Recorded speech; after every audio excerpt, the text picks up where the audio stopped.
السلام علیکم ورحمۃ اللہ وبرکاتہ، نحمده ونصلی علی رسولہ الکریم، اما بعد فاعوذ باللہ من الشیطان الرجیم، بسم اللہ الرحمن الرحیم، رب اشرح لی صدری ویسر لی امری واحلل عقدۃ من لسانی یفقہوا قولی۔ يا أيها الذين آمنوا إذا نودي للصلاة من يوم الجمعة فاسعوا إلى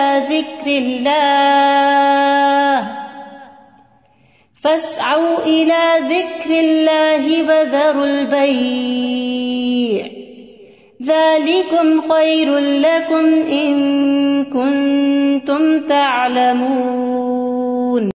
کہ ایمان والوں کے لیے جمعہ کی اذان کے بعد کسی بھی اور قسم کی مشغولیت اختیار کرنا درست نہیں، اور ہر عاقل بالغ کو جمعے کی نماز کے لیے دوڑ پڑنا چاہیے، کیونکہ جمعہ ہر مسلمان پر فرض ہے۔ نبی صلی اللہ علیہ وسلم نے فرمایا، جمعہ ہر مسلمان پر جماعت کے ساتھ لازماً فرض ہے، حق واجب کہا، سوائے 4 طرح کے لوگوں کے: غلام، مملوک، عورت، بچہ یا مریض۔ تو ایک ہو گیا غلام مملوک، دوسرا عورت، تیسرے بچہ اور چوتھے بیمار شخص۔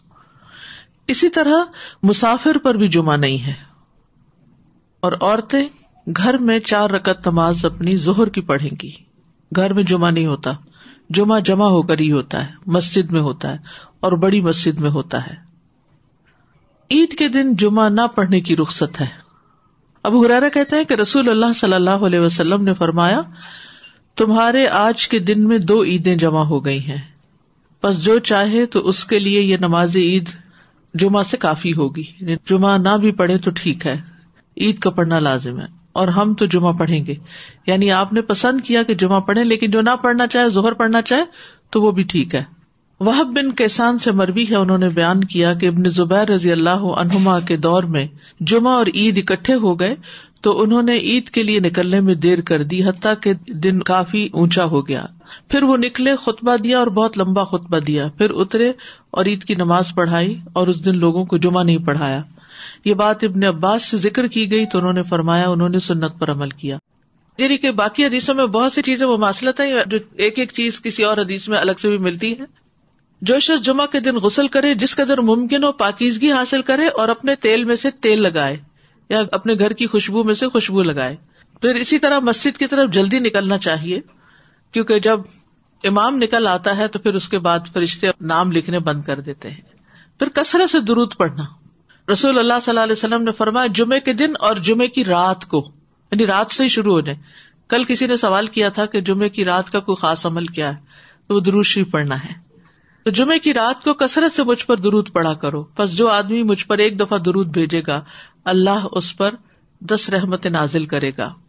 اوس بن اوس روایت کرتے ہیں کہ رسول اللہ صلی اللہ علیہ وسلم نے فرمایا، بے شک تمہارے افضل دنوں میں سے جمعے کا دن ہے، اسی دن آدم علیہ السلام پیدا کیے گئے، اسی دن ان کی روح قبض کی گئی، اسی دن سور پھونکا جائے گا، اسی دن لوگ بے ہوش ہوں گے، اس لیے اس دن مجھ پر کثرت سے درود بھیجا کرو، کیونکہ درود مجھ پر پیش کیا جاتا ہے۔ یعنی یہ ایک اسپیشل ڈے ہے، اور اس میں اسپیشل کرنے کا کام کیا ہے کہ رسول اللہ صلی اللہ علیہ وسلم کو درود کا تحفہ بھیجا جائے۔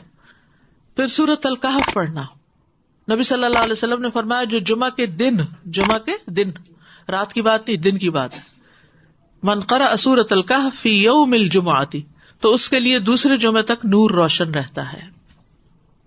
اور پھر کیا کرو، وذروا البیع، خرید و فروخت چھوڑ دو، ذالکم خیر لکم، یہ تمہارے لیے زیادہ بہتر ہے، ان کنتم تعلمون، اگر تم علم رکھتے ہو، جانتے ہو۔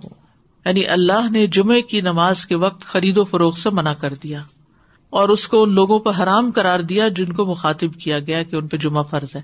یعنی یا ایھا الذین آمنوا سے شروع ہو کے اینڈ تک ایک کرنے کا کام بتایا گیا اور دوسرا چھوڑنے کا کام، اور وہ کیا ہے، پڑھنا فرض ہے، ایسے تجارت چھوڑنا فرض ہے۔ ٹھیک ہے، یعنی جب اذان ہو جائے تو خرید و فروخت ترک کر دو اور اللہ کے ذکر یعنی نماز کے لیے جلدی کرو. یعنی اگر کوئی سودا طے بھی پا رہا ہے تو بس وہیں ٹھپ کر دو. آپ نے یہ ایکسپیرینس کیا ہوگا سعودی عرب میں کہ بعض اوقات یہ ہوتا ہے کہ صرف پیسے دینے والے رہ جاتے ہیں. آپ نے ساری چیز بھاؤ تاؤ کر لیا, چیز لے لی, پیک کر لی, رکھ لی, اور ابھی پیسے دینے ادھر سے اذان ہوئی, وہ کہتے بس چھوڑ دو, چیز بھی چھوڑ دو, نہیں چاہیے پیسے, نکل پڑتے ہیں. یعنی جو بہت پرٹیکولر ہے, یعنی اس درجے کا حکم ہے کہ اس وقت کام چھوڑ دو. انسٹنٹ اسٹاپ, وذر البیع, یہ بھی فرض کے درجے میں ہے. تو اسی وجہ سے علماء کا اتفاق ہے کہ دوسری اذان کے بعد خرید و فروخت حرام ہے. اصل میں یہاں تو ہمارے ہاں مسجدوں میں ایک ہی اذان ہوتی ہے, لیکن جیسے اگر سعودی عرب میں آپ نے کبھی حرم میں جمعہ پڑھا ہو تو آپ نے دیکھا ہوگا کہ وہ ایک اذان ذرا آدھا گھنٹہ یا کچھ پہلے دے دیتے, وہ صرف ایک انفارم کرنے کے لیے کہ لوگ تیاری شروع کر دیں. لیکن جو ہی پھر امام بیٹھتا ہے اور اذان شروع ہوتی ہے تو اس کے بعد پھر کوئی خرید و فروخت نہیں, امیڈیٹ پہلے والی ہے. اس میں یہ کہ بعض علماء کا خیال ہے کہ یہ زوال کے بعد سے نماز جمعہ کے فارغ ہونے تک ہے, یعنی جو ہی سورج ڈھل جائے تو شروع ہو جاتا ہے خرید و فروخت بند. کچھ کہتے ہیں خطبے کی اذان سے نماز تک ہے. بہرحال جمعہ کے دن خرید و فروخت یعنی صبح میں کر سکتے ہیں, اس کے بعد بھی کر سکتے ہیں, لیکن اس پیریڈ میں نہیں کر سکتے. تو احتیاط یہی ہے کہ زوال کے بعد سے روک دیا جائے. بعض اوقات یہ ہوتا ہے کہ خرید و فروخت تو نہیں ہوتی لیکن جاب ہوتی ہے. بعض اوقات یہ ہے کہ کچھ لوگ یہ کرتے ہیں کہ اچھا ابھی تو اذان ہی ہوئی ہوگی, ابھی تو خطبہ چل رہا ہوگا, ہم نماز میں جا کے شامل ہو جائیں گے. تو نہیں, اذان کا وقت جو ہے وہ جمعہ شروع ہونے کا وقت ہے, اس میں پھر باقی کام چھوڑ دینے چاہیے.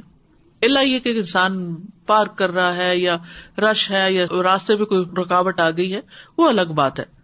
ذالکم خیر لکم ان کنتم تعلمون, یہ تمہارے حق میں بہتر ہے, یعنی خرید و فروخت چھوڑنا بہتر ہے اگر تم جانتے ہو. یعنی نماز پڑھنا زیادہ بہتر عمل ہے.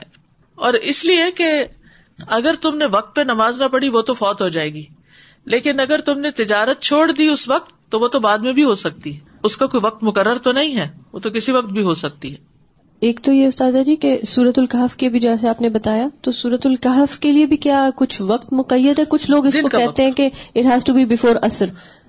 نہیں, مغرب سے پہلے تک پورا دن کا پورا دن, درود کے لیے بھی پورا دن. ٹھیک ہے, مغرب پہ وہ دن کا اختتام ہوتا ہے. ٹھیک ہے. اور دوسرا یہ جو جمعے کی بات آئی کہ وذر البیع, اب فار انسٹنس اب ڈپینڈ کرتا ہے نا, نیت والی بات ہے کہ اگر آپ نے جمعہ اٹینڈ کرنے کی نیت کی ہوئی ہے تو پھر آپ کا ہوگا. اب جیسے فار انسٹنس ہم یہاں ہوتے ہیں اور اگر کسی وقت ہم, عورتوں پر تو فرض ہی نہیں ہے نا جی, لیکن اگر ارادہ کیا ہوا ہے تو پھر اس وقت انسان سب چھوڑ کے چلا جائے.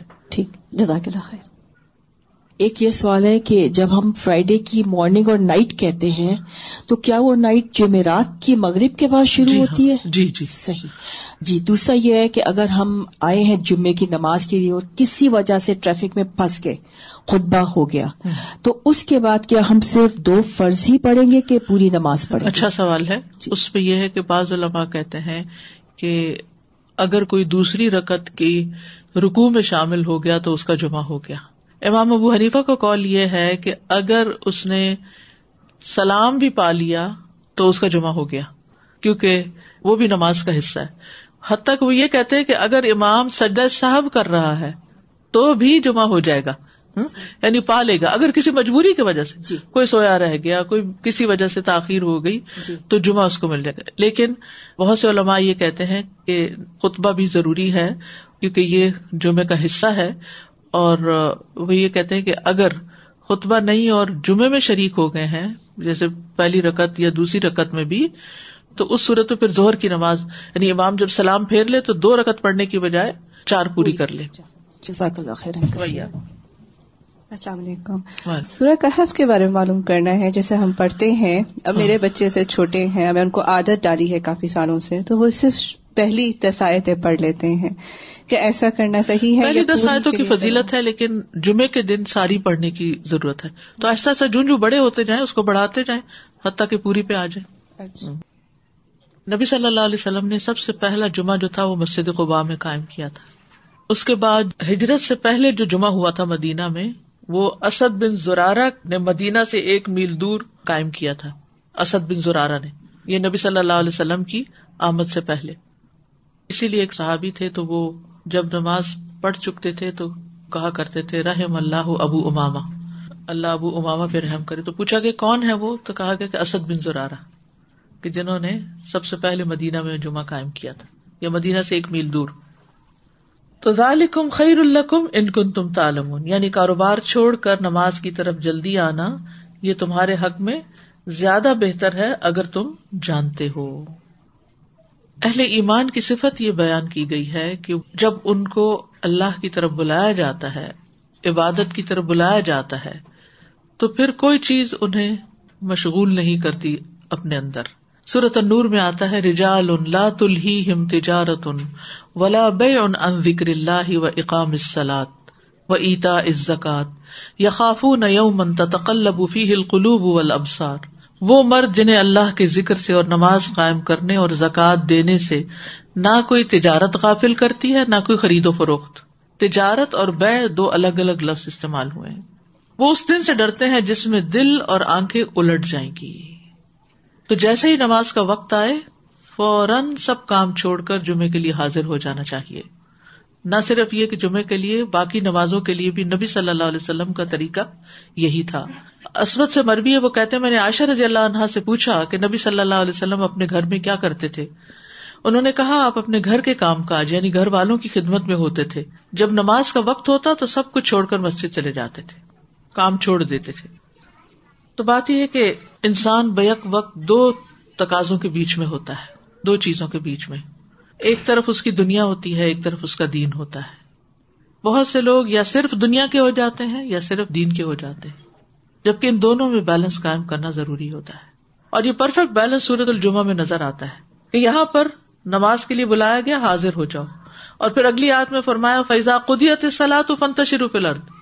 نماز پڑھ لی، عبادت ہو گئی، اجتماعیت ہو گئی، اب زمین میں پھیل جاؤ اور اللہ کا فضل تلاش کرو اور اللہ کا ذکر کثرت سے کرتے رہو تاکہ تم فلاح پاؤ.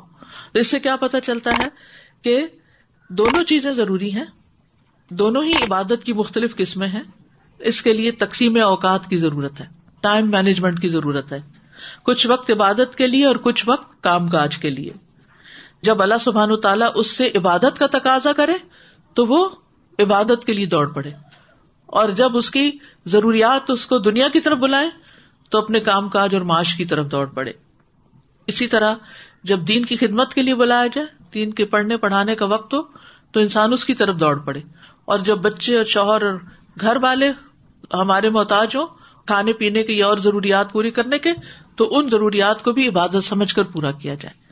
تو اس طرح ایک حسین امتزاج قائم ہو جاتا ہے دین اور دنیا کے درمیان. یعنی نہ تو ہمارے سے یہ تقاضا کیا گیا کہ ہم دنیا چھوڑ دیں اور راہب بن جائیں، اور نہ ہی ہم سے یہ کہا گیا ہے کہ ہم سارے کا سارا وقت صرف عبادت میں ہی گزارے.